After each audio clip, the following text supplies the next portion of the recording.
Algumas consequências psíquicas da distinção anatômica entre os sexos, 1925, nota do editor inglês Einige Psychische Folgen des anatomischen Geschlechtsunterschieds, A. Edições alemãs, 1925 Institutos e Psychoanal, 11, 4, 401-10. 1926 Psychoanalyse der Neurose, 205-19. 1928 GS, 11, 8-19.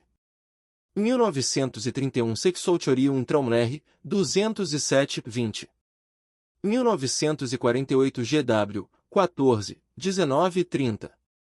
B. Tradução inglesa. Some Psychological Consequences of the Anatomical Distinction Between the Sexes, 1927 Instituto J. Psychoanal, 8, 2, 133-42. Trad de James Tracy, 1950 CP, 5, 186-197. Reimpressão revista da tradução acima. A presente tradução inglesa é versão corrigida e com novas anotações, com título ligeiramente modificado, da publicada em 1950. Este trabalho foi terminado em agosto de 1925, quando Freud o mostrou a Ferenczi. Foi lido em seu nome por Anna Freud no Congresso Psicanalítico Internacional de Hamburgo em 3 de setembro e publicado na Zeitschrift mais tarde, no outono, Jones, 1957, 119. Aquilo que, com efeito, é uma primeira e completa reavaliação das opiniões de Freud sobre o desenvolvimento psicológico das mulheres, será encontrado condensado neste sucinto artigo. Ele contém os germes de todo o seu trabalho posterior sobre o assunto. Desde muito cedo Freud queixou-se da obscuridade que envolvia a vida sexual das mulheres. Assim, próximo ao começo de seus 3 ensaios sobre a teoria da sexualidade, 1905d, escreveu que a vida sexual dos homens, somente, se tornou acessível à pesquisa. A das mulheres, ainda se encontra mergulhada em impenetrável obscuridade. Edição Standard Brasileira, volume 7º, página 152, Imago Editora, 1972. De modo semelhante, em seu estudo das teorias sexuais das crianças, 1908c, escreveu, em consequência de circunstâncias desfavoráveis, tanto de natureza externa quanto interna, as observações seguintes se aplicam principalmente ao desenvolvimento sexual de apenas um sexo, isto é, o dos homens. Standard Ed. 9, 211. Novamente, muitíssimo mais tarde, em seu opúsculo sobre análise leiga, 1926 e sabemos menos sobre a vida sexual das meninas que sobre a dos meninos. Mas não precisamos nos envergonhar dessa distinção, afinal de contas, a vida sexual das mulheres adultas constitui um continente obscuro para a psicologia. Ibid. 20, 212. Um dos resultados dessa obscuridade foi conduzir Freud a muitas vezes presumir que a psicologia das mulheres podia ser tomada simplesmente como análoga à dos homens. Disso há muitos exemplos. Em sua primeira descrição completa da situação edipiana, por exemplo, em A Interpretação de Sonhos, 1090, presume existir um paralelo completo entre os dois sexos, que a primeira afeição de uma menina é para com seu pai e os primeiros desejos infantis de um menino, para com sua mãe, edição Standard Brasileira, volume 4, página 273, Imago Editora, 1972. De modo semelhante, em sua longa descrição do desenvolvimento sexual das crianças na Conferência 21 das Introductory Lectures, 1916-2017, escreve, como veem, descreve apenas a relação de um menino com seu pai e sua mãe. As coisas acontecem exatamente da mesma maneira com as meninas, com as necessárias modificações, uma ligação afetuosa ao pai, uma necessidade de livrar-se da mãe, como supérflua, ou, falando da primitiva história da identificação em psicologia de grupo, 1921c, a mesma coisa também se aplica, com as substituições necessárias, a menina, edição Standard Brasileira, volume 18, página 134, Imago Editora, 1976. Mesmo em O Ego e o ID, 1923b, Os complicados processos que acompanham e seguem a dissolução do complexo de Édipo são supostos como exatamente análogos em meninos e meninas. 1. Ou a descrição do complexo de Édipo feminino pode ser simplesmente omitida, como no verbete para a Enciclopédia de Marcuse, 1923ª, edição Standard Brasileira, volume 18, página 298, Imago Editora, 1976. Por outro lado, ao descrever a fase fálica no artigo sobre a organização genital infantil, 1923, e Freud escreve francamente: infelizmente, podemos descrever esse estado de coisas apenas no ponto em que afeta a criança do sexo masculino. Os processos correspondentes na menina não conhecemos. 1. Com efeito, durante um longo período, desde a época da análise de Dora em 1900, contudo, o interesse de Freud não se dirigira para a psicologia feminina. Demorou 15 anos para que publicasse qualquer importante material clínico que tratasse de uma mulher. Surgiu então o caso da paranoia feminina que ia de encontro à teoria psicanalítica, 1915F, cuja essência residia na relação da paciente com sua mãe. Não muito depois veio o caso de homossexualismo feminino, 1920, do qual o mesmo também poderia ser dito. Entre ambos surgiu o estudo das fantasias de escapamento, 1919, que se relacionava quase inteiramente com o desenvolvimento sexual infantil das meninas. E aqui já existem claras provas de insatisfação com a analogia exata entre os dois sexos. A expectativa de existir um paralelo completo era equivocada. Standard Ed. 17, 196. Posteriormente, o problema da história sexual das mulheres sem dúvida esteve na mente de Freud, constantemente, e, embora pouco exista sobre ele em O Ego e o ID, 1923b, foram as teorias aí desenvolvidas, concernentes ao final do complexo de Édipo, que, ligadas a novas observações clínicas, forneceram a chave para a nova tese. Freud já sentia encaminhar-se para ela em A Dissolução do Complexo de Édipo, 1924d, porém pela primeira vez é plenamente enunciada no presente artigo. Deveria ser ainda ampliada no trabalho posterior sobre sexualidade feminina, 1931b, na Conferência 33 das New Introductory Lectures, 1933, e, finalmente, no capítulo 7º do póstumo Esboço de Psicanálise, 1938. Quase todos os pormenores já estão presentes em uma forma condensada neste trabalho. Entretanto, é notável que muitos desses pormenores já estivessem à mão há muito tempo e só exigissem vinculação. Assim, certas peculiaridades no desenvolvimento sexual das meninas haviam sido notadas e se insistira sobre elas. Já na primeira edição dos 3 ensaios, 1905d, Freud sustentara que nas meninas o órgão sexual principal era o clitóris, que, em conformidade com esse fato, a sexualidade das jovens é de caráter inteiramente masculino, e que uma onda de repressão na puberdade é exigida antes que o clitóris ceda lugar à vagina e à masculinidade, à feminilidade, edição Standard Brasileira, volume 7º, páginas 225-8, Imago Editora, 1972. Com efeito, a maior parte desse aspecto havia sido indicada há muitos anos. Antes, em uma carta a Fliess, de 14 de novembro de 1897, Freud, 1950, carta 75. O assunto foi levado avante no artigo sobre The Sexual Theories of Children, 1908c, onde foi posto em relação com a inveja que a menina tem do pênis e o complexo de castração, Standard Ed. 9, 217-18. O fato de o dano causado por isso a seu narcisismo conduzir ao ressentimento contra a mãe foi apontado no trabalho sobre alguns tipos de caráter, 1916d, edição Standard Brasileira, volume 14, páginas 355-6, Imago Editora, 1974, e outros fundamentos para esse ressentimento foram enumerados no caso clínico de paranoia, um pouco anterior, 1915f, e Biden, páginas 301-2. Tampouco a base fundamental da nova tese deixará de ser enunciada, embora durante longos períodos parecesse esquecida.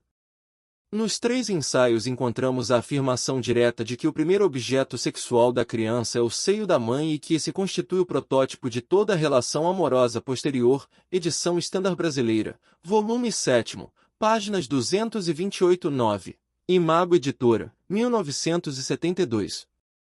Pretendia-se claramente que isso fosse verdadeiro tanto com relação às meninas quanto aos meninos, mas parece ser explicitamente repetido pela primeira vez aqui. 1. A dupla mudança, exigida da menina antes que ela possa chegar ao complexo de Édipo normal, se torna assim evidente, uma modificação em seu órgão sexual principal e uma modificação em seu objeto sexual. E o caminho se abre para uma investigação de sua fase pré-edipiana, juntamente com as diferenças entre meninas e meninos implicadas pelas hipóteses de o ego e o id, a diferença na relação de seus complexos de castração e de Édipo, e a diferença ulterior na construção de seus superegos. É a síntese desses diversos fragmentos de conhecimento, derivados de estratos históricos tão amplamente separados do trabalho de Freud, que concede ao presente artigo sua importância.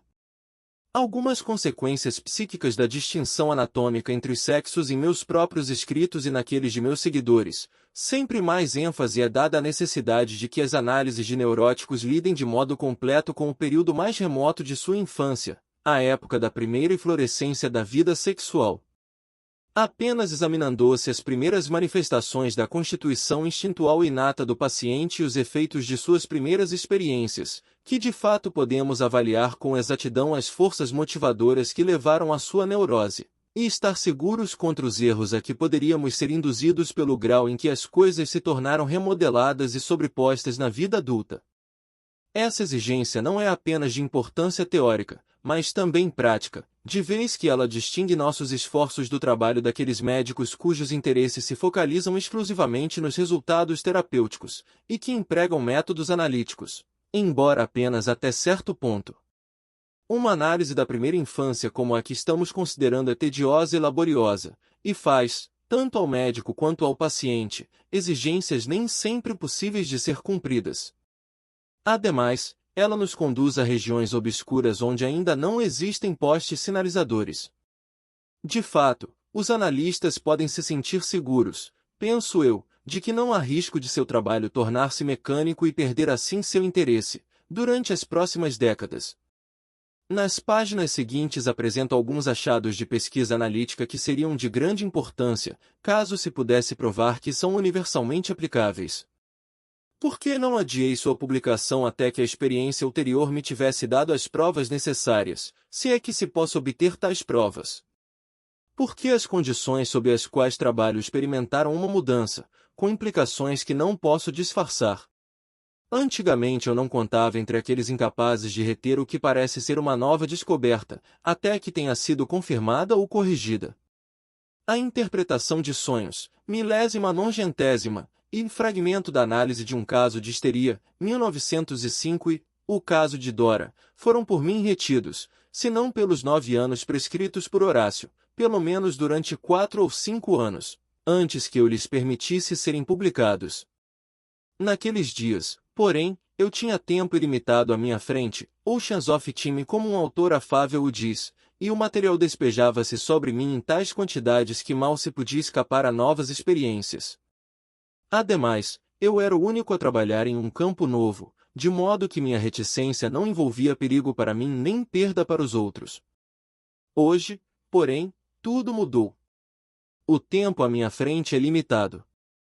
Sua totalidade não é mais gasta no trabalho, de modo que minhas oportunidades de efetuar novas observações não são tão numerosas. Se penso perceber algo de novo, fico incerto quanto a se posso esperar que se confirme.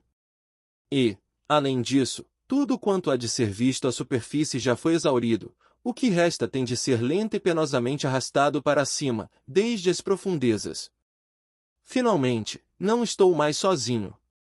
Um grupo ávido de companheiros de trabalho está apto a fazer uso daquilo que é inacabado ou duvidoso, e posso deixar-lhes aquela parte do trabalho que, doutra maneira, eu próprio teria realizado.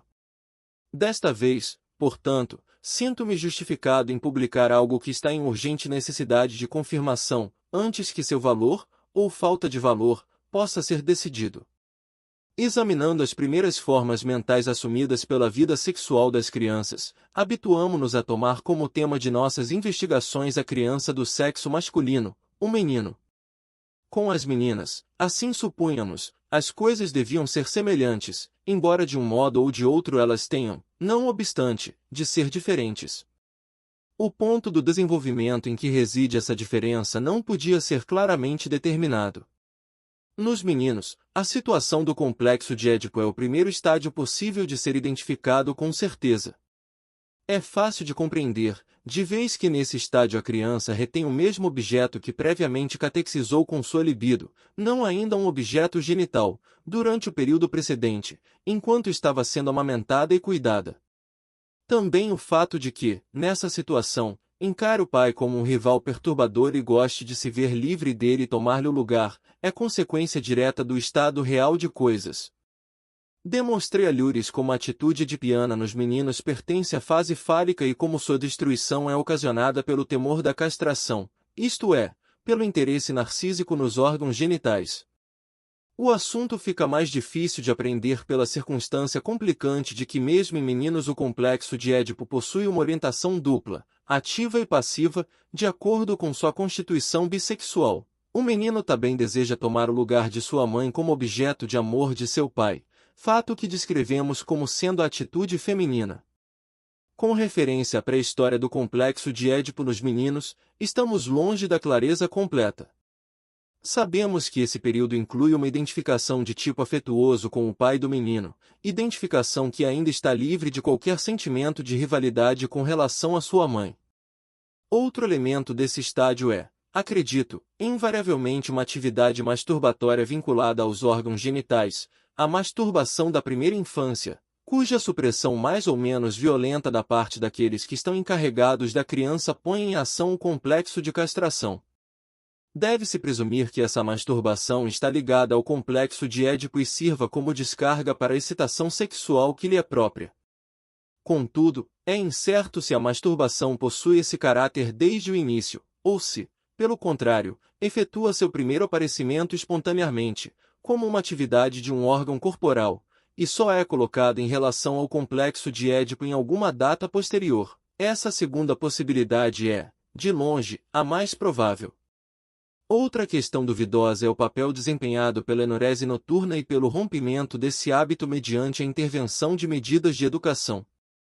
Estamos inclinados a estabelecer a conexão simples de que a enurese continuada é um resultado da masturbação e que sua supressão é encarada pelos meninos como uma inibição de sua atividade genital, isto é, como mantendo o significado de uma ameaça de castração. Contudo, ainda resta ver se estamos sempre corretos em fazer essa suposição.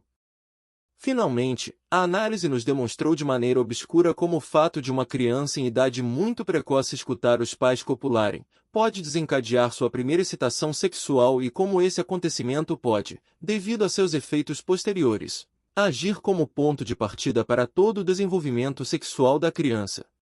A masturbação, bem como as duas atitudes do complexo de Édipo, posteriormente se liga a essa experiência primitiva, tendo a criança subsequentemente interpretado seu significado. É impossível, contudo, supor que essas observações de coito sejam de ocorrência universal, de modo que a essa altura nos defrontamos com o problema das fantasias primitivas. Assim, a pré-história do complexo de Édipo, mesmo nos meninos, levanta todas essas questões para a seleção e explanação, e existe ainda o problema de saber se devemos supor que o processo invariavelmente segue o mesmo curso, ou se grande variedade de estádios preliminares diferentes não pode convergir para a mesma situação final.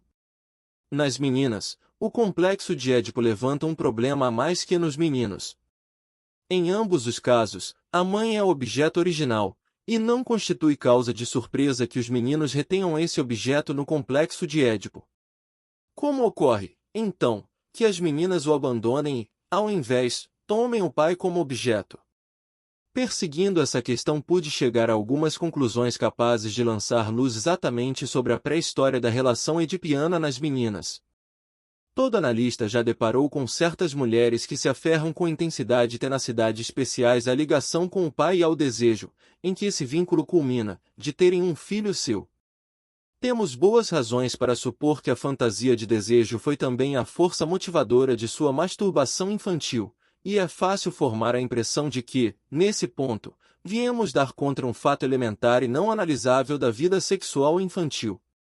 Entretanto, uma análise rigorosa desses próprios casos traz à luz algo diferente, ou seja, que aqui o complexo de Édipo tem uma longa pré-história e constitui, sob certos aspectos, uma formação secundária.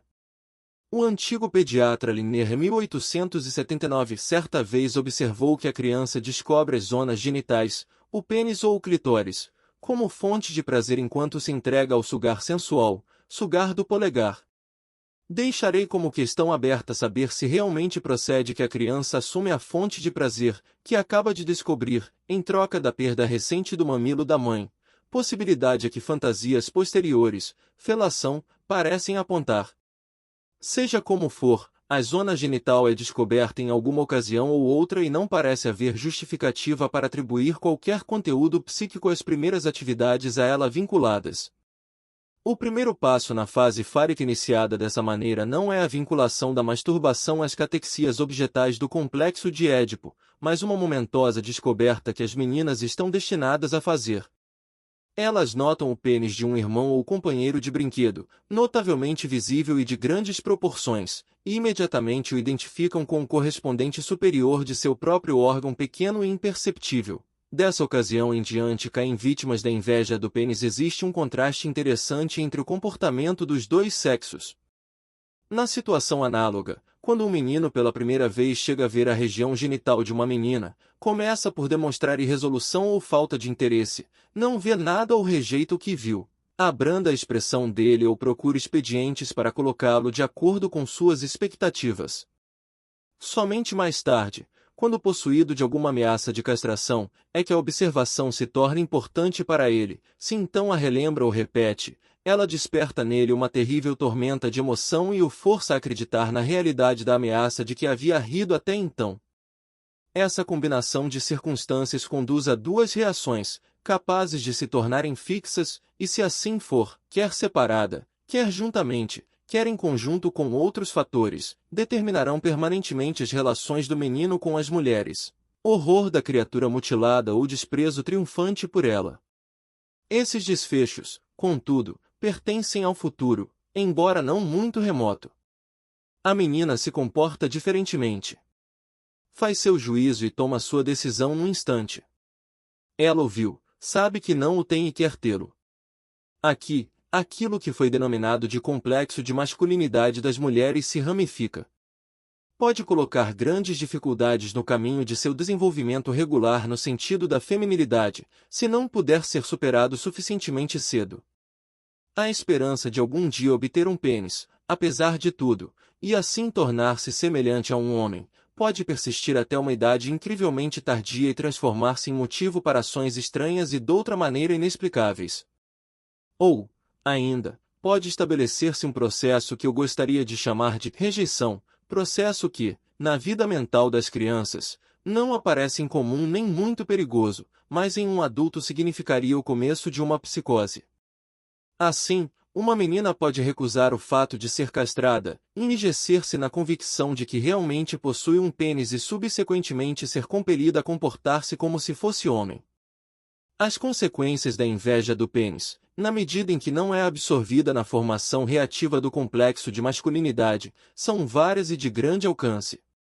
Uma mulher, após ter se dado conta da ferida ao seu narcisismo, desenvolve como cicatriz um sentimento de inferioridade.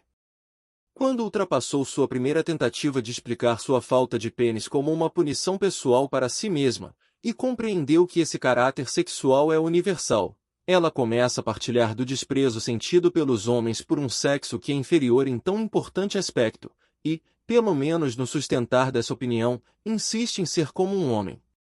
Mesmo após a inveja do pênis ter abandonado seu verdadeiro objeto, ela continua existindo, através de um fácil deslocamento, persiste no traço característico do ciúme. Naturalmente, o ciúme não se limita a um único sexo e tem um fundamento mais amplo. Porém, sou de opinião que ele desempenha um papel muito maior na vida mental das mulheres que na dos homens, e isso se deve ao fato de ser enormemente reforçado por parte da inveja do pênis deslocada. Antes, quando ainda não estava ciente dessa fonte do ciúme e considerava fantasia uma criança espancada, que ocorre tão comumente em meninas, construí para ele uma primeira fase na qual seu significado consistia em que outra criança, uma rival de quem o indivíduo tinha ciúmes, deveria ser espancada. Essa fantasia parece constituir uma relíquia do período fálico nas meninas. A rigidez peculiar que tanto me impressionou na fórmula monótona, uma criança espancada, provavelmente pode ser interpretada de modo especial. A criança que está sendo espancada, ou acariciada, pode, em última análise, ser nada mais nada menos que o próprio clitóris, de maneira que, em seu nível mais inferior, a afirmação conterá uma confissão de masturbação, a qual permaneceu ligada ao conteúdo da fórmula desde seu início, na fase fálica, até a vida posterior. Uma terceira consequência da inveja do pênis parece ser um afrouxamento da relação afetuosa da menina com seu objeto materno. A situação como um todo não é muito clara, contudo pode-se perceber que, no final, a mãe da menina, que a enviou ao mundo assim tão insuficientemente aparelhada, é quase sempre considerada responsável por sua falta de pênis.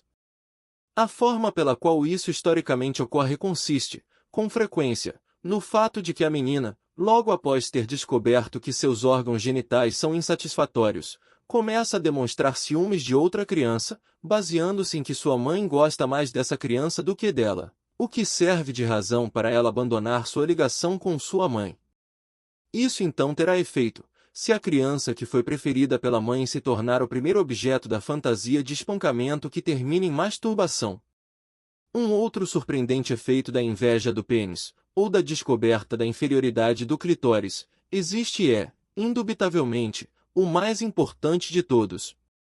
No passado, a miúde formei a impressão de que, em geral, as mulheres toleram a masturbação de modo pior que os homens, de que mais frequentemente lutam contra ela e são incapazes de usá-la em circunstâncias nas quais um homem se valeria dela como via de escape, sem qualquer hesitação. A experiência sem dúvida trará à tona inumeráveis exceções a essa afirmativa se tentarmos transformá-la em uma regra. As reações de indivíduos humanos de ambos os sexos naturalmente se constituem em traços masculinos e femininos. Não obstante, pareceu-me que a masturbação está mais afastada da natureza das mulheres que da dos homens, e a solução do problema poderia ser auxiliada pela reflexão de que a masturbação, pelo menos do clitóris, é uma atividade masculina, e que a eliminação da sexualidade clitoridiana constitui precondição necessária para o desenvolvimento da feminilidade. Análises do período fálico remoto ensinaram-me hoje que nas meninas, logo após os primeiros sinais de inveja do pênis, manifesta-se uma intensa corrente de sentimento contra a masturbação, a qual não pode ser atribuída exclusivamente à influência educacional daqueles encarregados da criança. Esse impulso é claramente um precursor da onda de repressão que, na puberdade, extinguirá grande quantidade da sexualidade masculina da menina, a fim de dar espaço ao desenvolvimento de sua feminilidade. Pode acontecer que essa primeira oposição à atividade autoerótica não logre atingir seu fim. E com efeito, esse foi o caso nos exemplos que analisei. O conflito continuou e na ocasião, como também mais tarde, a menina fez tudo quanto podia para se libertar da compulsão a masturbar-se. Muitas das manifestações posteriores da vida sexual das mulheres permanecem ininteligíveis, a menos que esse poderoso motivo seja reconhecido. Não posso explicar a oposição que por esse modo é levantada pelas meninas à masturbação fálica, exceto supondo existir algum fator concorrente que faça a menina voltar-se violentamente contra essa atividade prazerosa. Esse fator está bem à mão. Não pode ser outra coisa senão seu sentimento narcísico de humilhação ligado à inveja do pênis, o lembrete de que, afinal de contas, esse é um ponto no qual ela não pode competir com os meninos, e que assim seria melhor para ela abandonar a ideia de fazê-lo. Seu reconhecimento da distinção anatômica entre os sexos força-a a afastar-se da masculinidade e da masturbação masculina, para novas linhas que conduzem ao desenvolvimento da feminilidade. Até aqui não se cogitou do complexo de Édipo, nem até esse ponto desempenhou ele qualquer papel.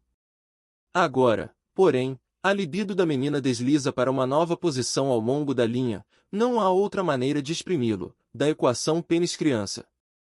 Ela abandona seu desejo de um pênis e coloca em seu lugar o desejo de um filho. Com esse fim em vista, toma o pai como objeto de amor. A mãe se torna objeto de seu ciúme. A menina transformou-se em uma pequena mulher. Se dou crédito a um único exemplo analítico, essa nova situação pode gerar sensações físicas que se teria de considerar como um despertar prematuro do aparelho genital feminino.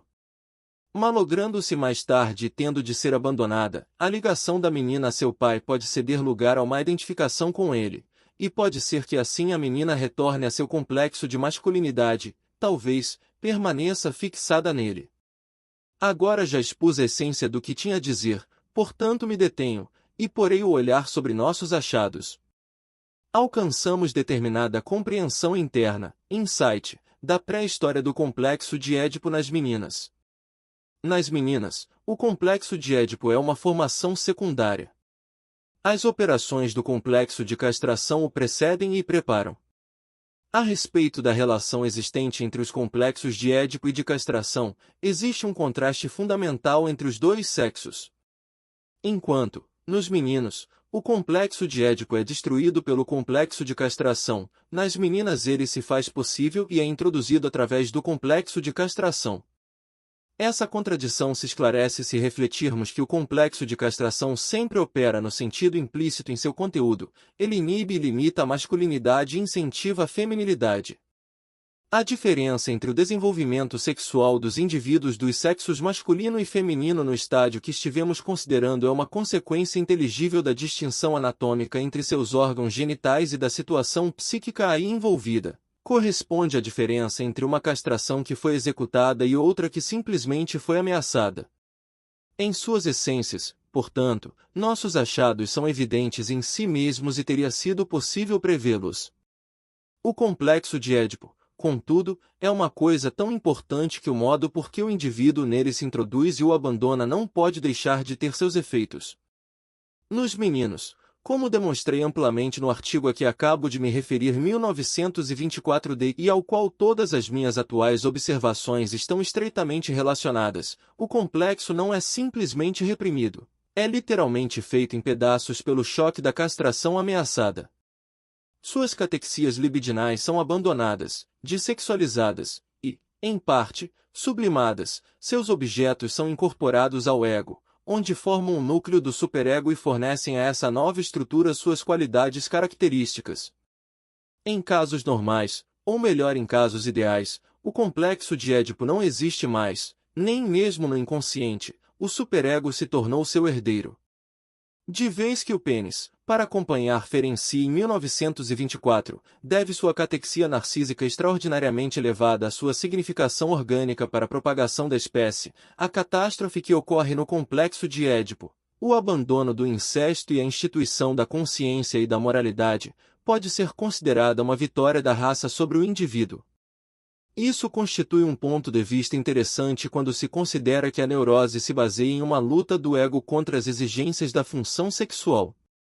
Entretanto, abandonar o ponto de vista da psicologia individual não é qualquer auxílio imediato no esclarecimento dessa complicada situação. Nas meninas está faltando o motivo para a demolição do complexo de Édipo. A castração já teve seu efeito, que consistiu em forçar a criança à situação do complexo de Édipo. Assim, esse complexo foge ao destino que encontra nos meninos. Ele pode ser lentamente abandonado ou lidado mediante a repressão, ou seus efeitos podem persistir com bastante ênfase na vida mental normal das mulheres. Não posso fugir à noção, embora hesite em lhe dar expressão, de que, para as mulheres, o nível daquilo que é eticamente normal, é diferente do que ele é nos homens. Seu superego nunca é tão inexorável, tão impessoal, tão independente de suas origens emocionais como exigimos que o seja nos homens. Os traços de caráter que críticos de todas as épocas erigiram contra as mulheres, que demonstram menor senso de justiça que os homens, que estão menos aptas a submeter-se às grandes exigências da vida, que são mais a miúde influenciadas em seus julgamentos por sentimentos de afeição ou hostilidade, Todos eles seriam amplamente explicados pela modificação na formação de seu superego que acima inferimos. Não devemos nos permitir ser desviados de tais conclusões pelas negações dos feministas, que estão ansiosos por nos forçar a encarar os dois sexos como completamente iguais em posição e valor, mas, naturalmente, concordaremos de boa vontade que a maioria dos homens também está muito aquém do ideal masculino e que todos os indivíduos humanos, em resultado de sua disposição bissexual e da herança cruzada, combinam em si características tanto masculinas quanto femininas, de maneira que a masculinidade e a feminilidade puras permanecem sendo construções teóricas de conteúdo incerto. Estou inclinado a atribuir algum valor às considerações que apresentei sobre as consequências psíquicas da distinção anatômica entre os sexos. Estou ciente, contudo, de que essa opinião só pode ser sustentada se meus achados, que se baseiam em um bocado de casos, demonstrarem possuir validade geral e serem típicos. Se não, eles permanecerão não mais que uma contribuição ao nosso conhecimento dos diferentes caminhos pelos quais a vida sexual se desenvolve. Nos valiosos e abrangentes estudos sobre os complexos de masculinidade e castração nas mulheres, da autoria de Abraham, 1921, Orney, 1923, e Helene Deutsch, 1925, existe muita coisa que toca de perto naquilo que escrevi, nada, contudo, que coincida com ele completamente, de modo que, mais uma vez, me sinto justificado em publicar este trabalho. Joseph Popper Linkeus e a Teoria dos Sonhos, 1923, nota do editor inglês Joseph Popper Linkeus UND da Theorie des Traumes, A. Edições Alemãs, 1923 Allgemeine Nachrichten, Viena, 6. 1928 GS, 11, 295 7 1940 GW, 13, 357 9. B. Tradução inglesa. Joseph Popper Linkeus and the Theory of Dreams. A presente tradução inglesa, da autoria de James Strachey, é a primeira a aparecer em